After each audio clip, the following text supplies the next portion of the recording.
성부와 성자와 성령의 이름으로 말씀드립니다. 아멘. 네, 오늘 많이 무더운데요. 오늘 이 예배 가운데 참석하신 여러분 한 사람 한 사람에게 하나님의 사랑이 가득하시기를 바랍니다. 아멘. 하나님의 사랑이 예배를 드리고 있는 우리 모두를 깊이 감싸주시기를 바랍니다. 아멘. 오늘 예배 오신 여러분을 예수님의 이름으로 환영하고 축복하고 사랑합니다. 아멘. 여러분도 한번 고백해 보실까요? 예수님의 이름으로 사랑합니다. 네, 예수님의 이름으로 사랑합니다. 예수님의 이름으로 축복합니다. 네. 많은 교회에서 그렇고 또 많은 교우님들이 기도해 주시고 도와주셔서 가족들과 함께 행복한 여행을 잘 다녀왔는데요. 여행을 하면서 행복한 것도 있는데 진짜 이번에 많이 깨달은 게 넷이 어쩜 이렇게 다를까. 한 명이 좋아하면 한 명이 슬퍼하고 한 명이 기뻐하면 한 명이 힘들어하는 3박 4일의 아주 뜨거운 여행을 잘 다녀왔는데요. 여행을 하면서 왜 하느님은 그런데 우리를 한 가족으로 묶어주셨을까. 애들이 어릴 때는 서로 많이 닮았다고 생각했거든요. 아들은 저를 많이 닮았고 뭐 딸은 엄마를 닮았고 이렇게 생각했는데 아이들이 조금씩 커가면서 어쩜 이렇게 안 맞을까 이런 생각을 하게 됐는데 왜 우리를 하나로 묶어주셨을까. 그게 이제 제 여행 내내 제가 기도한 기도 제목이고 또 아이들을 바라보면서 또 속상한 마음을 달래는 또 위로의 말이기도 했는데요. 말씀을 묵상하면서 마찬가지로 왜 하느님은 저와 여러분을 부천교회라고 하는 그리스도의 몸으로 불러주셨을까. 서로가 이렇게 안 맞는데 잘 맞는 사람으로 골라서 불러주셨어야지 이렇게 안 맞는 사람들을 불러서 한 몸이 되라고 하셨을까. 이게 제가 말씀을 묵상하면서 제 스스로에게 묻는 질문이었고 또 그 질문을 오늘 말씀을 통해서 같이 함께 나누어 보려고 합니다. 예수님의 몸과 피를 먹고 마시라는 이야기는 굉장히 상징적인 그런 이야기인 거죠. 오늘 예수님이 뜻을 밝혀주시는데요. 나를 먹고 마셔라 하는 예수님의 말씀은 내가 아버지의 힘으로 사는 것과 같이 나를 먹는 사람도 나의 힘으로 살 것이다. 그러니까 예수님을 먹고 마신다는 것은 내 힘으로 살아가는 게 아니라 누구의 힘으로 사는 거예요? 예수님의 힘으로. 근데 예수님은 또 어떤 힘으로 살아가세요? 하느님 아버지가 주신 힘으로 살아간다. 그러니까 우리가 날마다 이렇게 예배를 드리는 이 과정, 예배를 통해서 성체를 영함으로써 예수님을 우리 안에 모시고 예수님을 통해서 주시는 하느님의 힘으로 살아가는 존재다라는 것을 우리가 예배 가운데 경험하고 그렇게 살아가게 될 때 우리는 하느님의 자녀가 되는 거죠. 그러니까 하느님으로부터 시작됐다는 거예요. 하느님의 사랑이 우리를 창조했고 우리가 살아가게 하는데 우리는 늘 그러지 못하는 거예요. 하느님의 힘으로 살아가기보다는 내 힘으로 살아가려고 힘쓰고 애쓰면서 상처받고 고통당하고 힘겹게 살아가게 됩니다. 근데 하나님은 어떻게 하기를 원하세요? 하나님과 내가 온전히 하나 되기를 원하십니다. 그런데 그 과정을 통해서 하나님이 그냥 일방적으로 너희는 가만히 있고 내가 주는 것을 받아라 이러는 게 아니라 사랑은 하나님이 주시는 사랑의 특징이 뭐냐면요. 주고 받는 데 있는 거예요. 근데 먼저 주는 데 초점이 있는데 우리는 주고 받으려고 하지도 않고 늘 받으려고 하죠. 근데 하느님이 주시는 거 우리가 먼저 받아야 되는 건 맞아요. 그런데 받은 사람은 그걸 다시 내 안에만 간직할 수가 없어요. 다시 그 사랑은 다시 주게 된다는 거예요. 주고 받는 생기 있고 살아있는 사랑의 관계를 하느님이 원하고 계십니다. 자유롭게 서로가 서로를 내어주면서. 그래서 오늘 예배를 보세요. 하느님이 우리에게 말씀하시죠. 그리고 우리가 그 말씀을 듣고 우리가 주님에게 고백하죠. 우리의 죄도 고백하면 하느님이 용서해 주시고 우리가 하느님을 찬양하면 하느님이 우리를 기뻐하시고. 그러니까 우리 예배의 모든 것들은 쌍으로 이루어져 있는 거예요. 일방적으로 우리가 하느님께 우리를 드리는 것으로 끝나는 게 아니고 우리가 하느님께 무엇을 우리 자신을 드리면 하느님이 기뻐하시고 하느님이 말씀하시는 것을 우리가 듣고 그 말씀으로 힘을 얻고. 그러니까 주고 받는 것이 계속 이 예배 가운데 있다는 거예요. 그러니까 그것을 여러분 기억하시기를 바랍니다. 그래서 예배는 뭘 만들어요? 공동체. 하나의 몸을 빚어내는 일은 이 예배를 통해서 일어나는 것입니다. 아까 제가 약간 농담처럼 우리 서로 잘 맞지 않는다고 이야기했는데 우리가 너무나도 각자 다른 삶을 살고 있는 것을 특별히 성공의 우리 교회에서는 축복으로 여기죠. 서로 다른 것이 많으면 많을수록 더 풍성해진다. 제가 몇 번 말씀드렸지만 그 성공회는 교회를 상징할 때 과일 바구니로 상징을 해요. 그래서 사과만 있는 과일이 아니라 우리는 사과도 있고 배도 있고 귤도 있고 바나나도 있고 파인애플도 있고 더 많은 종류의 그런 다른 종류의 과일이 담길수록 더 풍성하다고 우리는 고백하는 그런 신앙을 고백하고 있습니다. 그러니까 다름은 우리가 인정해야 되는 거예요. 근데 교회 안에서는 다름을 어떻게 우리가 배울 수 있는가, 그런 이야기들을 조금 더 보면 좋겠습니다. 하느님이 주신 힘으로 살아가는 우리들은요, 내 눈으로는 사랑할 수 없는 저 사람을 사랑하는 법을 교회에서 배우게 됩니다. 나랑 정말 다른데 제가 여행 얘기를 하면 난 이걸 먹고 싶은데 먹고 싶지 않은 아이들을 어떻게 하면 내가 이해할 수 있을까? 내 힘으로 이해할 수가 없지만 하느님 주신 마음으로는 이해해 보려고 하는 거죠. 왜 여기까지 와서 저렇게 아무것도 하기 싫을까? 이런 마음이 드는데 이건 제 마음이죠. 돈은 내가 냈는데 아무것도 안 하려면 집에 있으면 참 좋았겠다. 그런데 그 아이를 이해해 보려고 하는 게 저는 하느님 주신 마음이라고 생각이 돼요. 왜 저럴까? 그렇게 될 때 우리가 서로 다름을 배워볼 수 있는 거죠. 저 아이에게 중요한 것은 무엇일까? 나에게 중요한 것은 무엇일까? 서로 다른 것에서 방법을 찾아내는 그 과정은 너무 괴로운 거예요.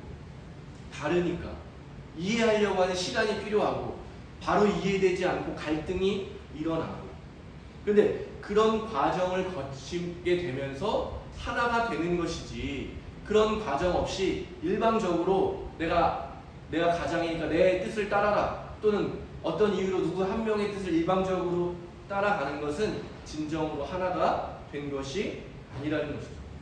그래서 우리는 한 몸을 이루기 위해서 다르지만 예배를 통해서 하나님이 주시는 마음과 힘을 가지고 서로가 서로를 이렇게 하나가 되는 과정, 그것들을 우리가 경험하게 되는 것입니다. 그렇게 될 때 우리가 한 몸을 이루는데 그걸 우리가 잘 아는 척 뭐라 그러는 거예요? 예수님이 서로 사랑해라. 일방적으로 사랑하라는 게 아니라 뭐예요? 서로 사랑해라. 서로가 자기의 마음을 열어서 보여주고 또 나와 다른 사람을 이해하려고 하고 용서하려고 하고 받아들이려고 하는 그 과정이 바로 우리가 하느님을 닮아가는 여정이라는 것입니다. 그래서 하나 되는 우리가 서로 사랑해서 하나 한 몸을 이루는 것은 결국 세상을 향해서 구원을 선언하는 그런 선교의 모습으로 드러나게 됩니다. 그래서 새로운 사람이 다시 우리 안에 오게 되면 그 과정이 다시 반복되게 돼요. 여러분, 새로운 사람을 맞이하는 일이 얼마나 어려운 일입니까? 우리가 만든 공통의 약속을 깨야 될 때가 있는 거예요. 그 사람은 공통의 합의를 하지 않았기 때문에 우리가 익숙한 방법이 아닌 다른 방법을 선택해야 될 수 있는 거예요. 그런데 서로 사랑하기 위해서 어떻게 해야 돼요? 나에게 중요했던 모든 것들을 일단 내려놔야 돼요. 그래야 또 새로운 그 사람을 받아들이는 몸으로 나갈 수 있는 것이죠. 그러니까 우리가 한 몸을 이룬다고 하는 것은 서로가 서로를 돌보는 일이고 다른 사람을 구원에 참여하게 하는 전도, 선교의 중요한 핵심이라는 이야기입니다. 제가 여러분 잘 아시는 성경의 몇 가지 이야기를 좀 나누고 싶은데요. 창조의 이야기를 보면은요, 하느님이 아담을 먼저 만들어줬어요. 근데 아담이 모든 것이 아름답고 완벽한데 아담은 쓸쓸해 보이는 거예요. 혼자 있는 것이 유일하게 좋아 보이지 않으시는. 그래서 하느님이 뭘 하셨냐면 아담에게 어울리는 짝, 그를 거들어서 한 몸을 이루고 하느님의 영광을 드러낼 짝을 만들어주시기 위해서 짐승도 만들어주시고 새도 만들어주시고 여러 가지를 만들어주셨는데 아담에게 어울리는 짝은 그 가운데 없었습니다. 그래서 잘 아시는 것처럼 아담이 잠든 사이에 갈비뼈를 취하셔서 갈비뼈로 여성 하와를 만들어서 아담에게 데려다 주니까 둘이 너무나도 어울리는 한 짝이 된 거예요. 그 성경은 뭐라 그러냐면 둘이 부모를 떠나서 한 몸이 되었다. 둘이지만 한 몸이 됐다는 거예요. 그러니까 창조의 이야기에도 이미 한 사람이 완성이 된 존재가 아니라 서로가 서로를 사랑하면서 한 몸이 되었을 때 그때 비로소 창조가 완성된 거죠. 비로소 인간이 인간답게 되었다고 성경이 이야기하는 것입니다. 그런데 그 사랑의 관계가 얼마 안 있다 바로 깨져버리죠. 하와가 뱀의 유혹에 빠져서 먹지 말라는 열매를 먹었어요. 사랑하니까 어떻게 돼요? 그 열매를 사랑하는 사람에게 전해줘야죠. 남편에게 너도 먹어라. 같이 먹자. 이게 사랑의 마음이잖아요. 분리되지 않은 사랑의 마음으로 하와는 그 행위를 했다고 생각해요. 그런데 아담도 주는 것을 기쁘게 받아 먹었죠. 근데 그 결과를 책임지는 그때가 됐을 때 아담에게 하느님 먼저 물어보시죠. 왜 먹었냐? 그러면 그 죄를 인정하고 용서를 구하면 되는데 뭐라 그래요? 하느님이 만들어주신 저 여자가 나에게 먹으라고 했다. 나에게 책임은 없다. 그렇게 서로가 서로의 사랑하고 신뢰하는 관계가 그때 깨어진 거죠. 서로 사랑하라고 했는데 내 잘못이 아니라는 것을 증명하기 위해서 누군가를 필요한 거죠. 그런 관계로 새로운 죄의 관계로 맺어지는지를 성경이 우리에게 보여주는 거예요. 오히려 반대로 사랑했다면 잘못했고 내 잘못이다. 저 사람은 아무 잘못이 없다라는 게 사랑의 마음일 텐데 아담과 하와는 서로에게 책임을 묻는 서로를 미워하는 미움의 관계로 맺어지게 되는 거죠. 그 이후에 그의 자녀들인 카인과 아벨도 마찬가지입니다. 두 형제가 한 마음으로 한 몸으로 같이 살아갔다면 일어나지 않을 일이었는데 카인은 아벨을 자기와 하나의 몸이라고 생각하지 않는 거죠. 경쟁자로 보는 거죠. 하느님의 사랑이라고 하는 것을 차지하기 위해서 경쟁해야 되는 존재로 보게 됐을 때 어떻게 돼요? 미울 수밖에 없는 거예요. 자기만 다 누리고 싶다라고 하는 욕심에 빠져서 동생을 미워하고 증오하다 어떻게 돼요? 제가 없으면 저 동생이 없다면 아벨이 없다면 내가 하느님의 사랑을 독차지할 것 같다고 하는 잘못된 생각에 빠지게 되는 거죠. 그래서 그를 죽이고 홀로 있는 카인에게 하느님이 찾아오셔서 뭐라고 하세요? 네 동생은 어딨냐? 그때 카인이 뭐라고 대답합니까? 나하고는 상관없는 사랑입니다. 그러니까 하느님은 우리가 서로 사랑하기를 원하셨지만 인간은 어떻게 했다는 거예요? 서로 미워하게 됐다. 근데 성경의 이야기를 잘 보세요. 실패의 이야기가 아니라 우리 인간은 그만큼 연약하고 실패할 수밖에 없는 존재라는 것을 성경이 보여주면서 우리가 쉽게 잃어버리는 것이 뭐냐면 하느님의 용서와 회복이 늘 있었다는 거예요. 에덴 동산을 쫓아내면서 하느님이 어떻게 하셨어요? 옷을 입혀주셨어요. 그들을 보호할 수 있도록 직접 옷을 입혀주셨다. 용서해 주셨다는 거잖아요. 용서하시고 살아갈 힘을 주셨다는 겁니다. 카인에게도 뭐라 그래요? 두려워하는 카인에게 내가 너를 지켜주겠다. 그러니까 심판을 하셨지만 용서하시고 새롭게 다시 사랑의 삶을 살아갈 수 있도록 해주시는 것이 바로 하느님의 마음인데 우리는 그 용서에까지 나아가지 못하고 죄에 머물러 있는 거예요.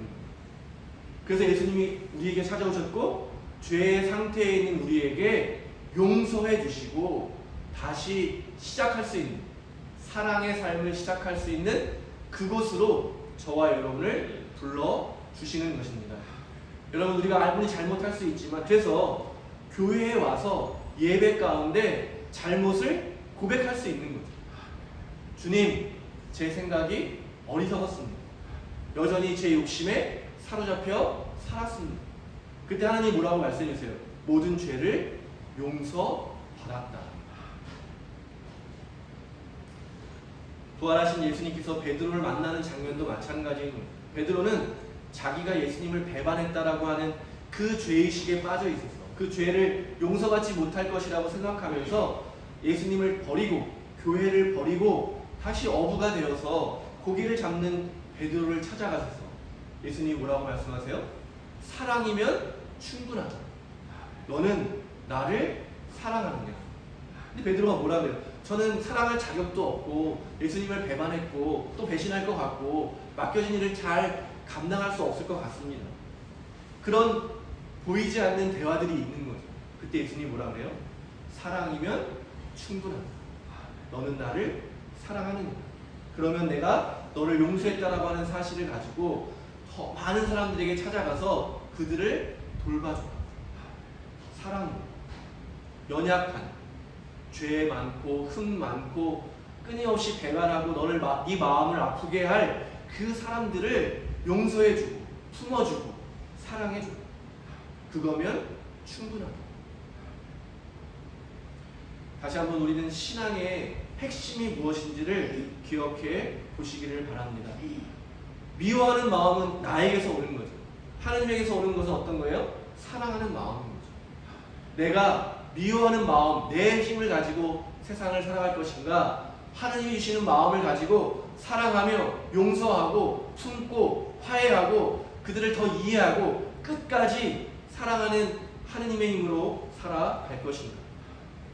내가 판단해 볼 것을 유리한 쪽을 선택하는 내 힘으로 살아갈 것인가, 아니면 하나님이 주시는 마음으로 내가 불리하더라도 내가 손해를 보더라도 다 함께 살아갈 수 있는 사랑의 길을 선택하고, 내가 좀 희생하지만 나누어주고 내가 가진 것을 그 사람에게, 누군가에게 아낌없이 주고 기다려주고 참아주고 사랑해주고 그런 마음으로 살아갈 것입니다.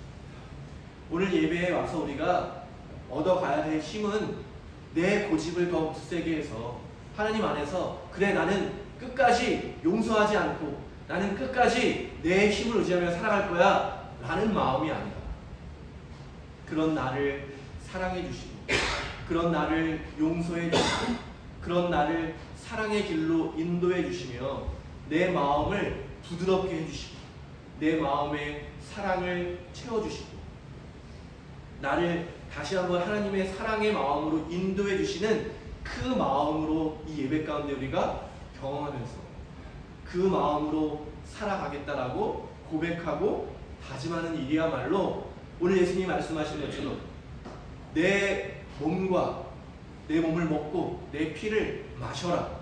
이것은 뭐냐면 내가 예수님의 힘으로, 예수님과 함께 하느님이 주시는 힘으로 살아가는 사람들의 고백이 된다고 하는 것이죠. 오늘 다시 한번 예배 가운데 하느님이 우리의 마음에 사랑을 가득 부어주시게 되기를 바랍니다. 우리의 부족함과 연약함과 어두움이 있지만 그 모든 것을 채우고도 남는 넉넉하신 하느님의 사랑이 우리 존재 안에 가득 넘쳐나게 되기를 바랍니다. 그럴 때 바울로가 이야기하잖아요. 사랑은 오래 참을 수 있는 거죠. 사랑은 시기하지 않을 수 있고 사랑은 끝까지 참아주면서 그 사랑이 드러날 때까지, 미움이 사랑으로 변화될 때까지, 우리의 부족함이 하느님의 사랑으로 온전해질 때까지 참아낼 수 있고 끝까지 포기하지 않을 수 있고 그렇게 사랑으로 살아갈 수 있는 것, 사랑의 능력을 경험할 수 있게 될 줄로 믿습니다. 예수님을 따르는 길은 아무런 갈등도 없이 그냥 마냥 행복하고 좋은 그런 길이 아니라 갈등이 있고 실수도 있고 죄도 있고 그런 미움도 있지만 그 모든 과정을 이겨내는 하느님의 사랑을 신뢰하면서 내가 먼저 사랑으로 말하고 사랑으로 행동하고 사랑으로 용서하고 또 나의 죄를 그 사랑으로 용서받을 수 있다라고 하는 그 믿음을 가지고 살아가는 것이라고 저는 믿습니다. 우리 부천교회에서 그리스도의 몸을 이루기 위해서 서로의 약점이 드러날 수 있게 되기를 바랍니다. 서로의 죄가 흠이 되는 것이 아니라 용서하고 용서받는 과정을 통해서 우리 모두의 죄가 용서받고 우리의 모든 어둠이 빛으로 비추어지고 우리의 모두의 약점이 하느님의 영광으로 변화되기를 바랍니다. 그러기 위해서 서로 사랑하는 방법밖에 없다는 것을 다시 한번 기억하면서 우리 옆 사람을 다시 한번 바라보면서 축복해 보실까요? 예수님의 이름으로 사랑합니다. 예수님의 이름으로 축복합니다. 예수님의 이름으로 사랑합니다. 내 마음이로 아니라 예수님의 이름으로, 내 뜻대로가 아니라 예수님의 마음으로 서로 사랑하게 되기를 바랍니다. 아멘. 서로 많이 웃어주시고 서로 많이 고백해주시고 서로 잘못을 서로에게 고백해 주시고 또 용서해 주시고 다시 한번 품어 주시면서 우리가 그리스도의 몸을 이루어 갈 때 우리 부천교회를 통해서 하나님께서 더 많은 사람들을 우리에게 보내주시고 더 많은 사람들이 서로 또 용서하고 하나님의 구원을 기뻐하면서 함께 예배드릴 수 있는 그날을 허락해 주실 줄로 믿습니다. 우리 모두 함께 그 날을 위해서 기도해 주시고 더 많은 사랑으로 여러분의 삶을 채워가시기를 예수님의 이름으로 축원드립니다. 아멘. 성부와 성자와 성령의 이름으로 말씀드렸습니다. 아멘.